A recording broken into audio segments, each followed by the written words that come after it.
Maharashtra today 24 news, सत्य परिस्थितीचा सविस्तर आढावा। रामनवमी दरम्यान मालवणीत गोंधळ, भगवे झेंडे फडकण्यावरून तणाव, किरीट सोमय्या संध्याकाळी मिरवणुकीत सहभागी। मंगळवारी रात्री मुंबईच्या मालवणी परिसरात प्रभू रामाचे भक्त रामनवमीची तयारी करत होते।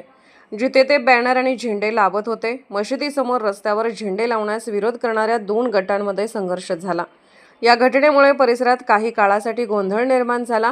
हिंदू गटाचा आरोप आहे की पोलिसांनी भक्तांना वाईट वागणूक दिली आणि ताब्यात घेतले, ज्यांना नंतर थोड्याच वेळात सोडून देण्यात आले। या प्रकरणी संपूर्ण हिंदू समाजाने मुस्लिम बाजूच्या काही लोकांविरुद्ध धमकी दिल्याचा आणि हल्ला केल्याचा आरोप करत तक्रार दाखल केली आहे।